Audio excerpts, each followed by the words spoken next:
ಒಂದು ವರ್ಗವಾಗಿದೆ SKSSF. ಇಂದಿನ ದಿನ 25 ಲಕ್ಷ ವಿದ್ಯಾರ್ಥಿಗಳನ್ನ ರಾಷ್ಟ್ರ ರಕ್ಷಣೆಯ ಪ್ರತಿಜ್ಞೆಯನ್ನ ಕೈಗೊಳ್ಳುವಂತೆ ಒಂದು ಕಾರ್ಯಕ್ರಮವನ್ನ ಜಿಲ್ಲಾ ಮಟ್ಟದಲ್ಲಿ ಆಯೋಜಿಸಿದಂತಹ ಒಂದು ಸಂಘಟನೆ ಇದ್ದರೆ ಅದು SKSSF ಮಾತ್ರ ಅಂತ ಈ ಸಂದರ್ಭದಲ್ಲಿ ಹೇಳಬಯಸುತ್ತೇನೆ.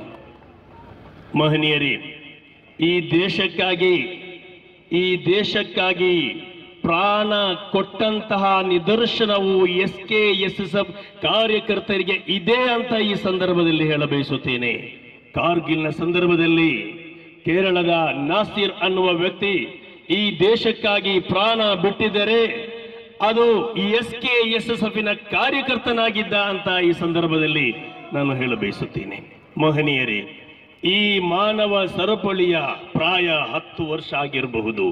ಆದರೆ ಈ SKSSFಗೆ ನಾಯಕತ್ವವನ್ನ ನೀಡುವಂತಹ ಸಮಸ್ತ ಕೇರಳ ಜಮಿಯತುಲ್ ಉಲಮಾ ಅನ್ನುವ ಆ ವಿಶ್ವವಿಖ್ಯಾತ ಪ್ರಸಿದ್ಧವಾದಂತಹ ವಿದ್ವಾಂಸ ಸಭೆ, ಅದರ ಆ ನಿಲುವು 1926ರಲ್ಲಿ ಸ್ಥಾಪಿಸಲ್ಪಟ್ಟ, ಸ್ವಾತಂತ್ರ್ಯ ಪೂರ್ವದಲ್ಲಿ ಸ್ಥಾಪಿಸಲ್ಪಟ್ಟಂತಹ ಈ ವಿದ್ವಾಂಸ ಸಭೆ 1935ರಲ್ಲಿ ಅದನ್ನ ಅಧಿಕೃತವಾಗಿ ನೋಂದಣಿ ಮಾಡಿದಾಗ ಆ ಸಮಸ್ತ ಅನ್ನುವ ವಿದ್ವಾಂಸ ಸಭೆಯ ಮಹನೀಯರು ಮಹೋದಯರು ಅಲ್ಲೊಂದು ಧ್ಯೇಯವನ್ನ ಬರೆದಿಟ್ಟರು. To promote and religion education and to the secular education that will be compatible with religion belief and culture. ಎಷ್ಟರ ಮಟ್ಟಿಗೆ ಅಂದ್ರೆ ಧರ್ಮ ಪ್ರಜ್ಞೆಯನ್ನ, ಅದೇ ಧರ್ಮ ಅರಿವನ್ನ ಮೂಡಿಸುವುದರೊಂದಿಗೆ ಜಾತ್ಯಾತ್ಯ ಸಿದ್ಧಾಂತವನ್ನು ತತ್ವವನ್ನು ಗಟ್ಟಿಯಾಗಿಸುವಂತಹ ಪ್ರಯತ್ನಕ್ಕೆ ಮುಂದಾಗಬೇಕು. ಪರಸ್ಪರ ಭಿನ್ನತೆಯನ್ನ ತೊಲಗುವಂತೆ ಮಾಡಬೇಕು ಅನ್ನುವಂತಹ ಧ್ಯೇಯವನ್ನೇ ಸಮಸ್ತ ಅನ್ನುವ ಸಂಘಟನೆ ಅಂದ್ರೆ ಸ್ವಾತಂತ್ರ್ಯ ಪೂರ್ವದಲ್ಲೇ ಬರೆದಿಟ್ಟಿದ್ದಾರೆ. ಈ ನಾಡಿನ ಸ್ವಾತಂತ್ರ್ಯಕ್ಕಾಗಿ ಎಷ್ಟೊಂದು ಕಟಿಬದ್ಧರಾಗಿದ್ದಾರೆ SKSSFನವರು ಮತ್ತು SKSSFಗೆ ನಾಯಕತ್ವವನ್ನ ನೀಡುವ ಸಮಸ್ತ ಅನ್ನೋದನ್ನು ಇದರಲ್ಲಿ ನಮಗೆ ಮನವರಿಕೆ ಮಾಡಬಹುದು.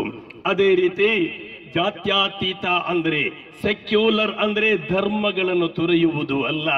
ಇಲ್ಲಿರುವ ಹಿಂದುವಾಗಿ ಬಾಳುವುದು, ಇಲ್ಲಿರುವ ಮುಸಲ್ಮಾನನಾಗಿ ಬದುಕುವುದು, ಇಲ್ಲಿರುವ ಕ್ರೈಸ್ತನಾಗಿ ಬದುಕುವುದು, ಪರಸ್ಪರ ಹೊಂದಾಣಿಕೆಯಿಂದ ಬಾಳುವುದು.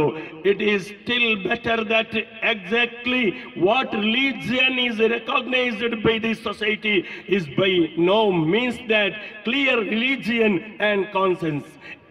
It means freedom.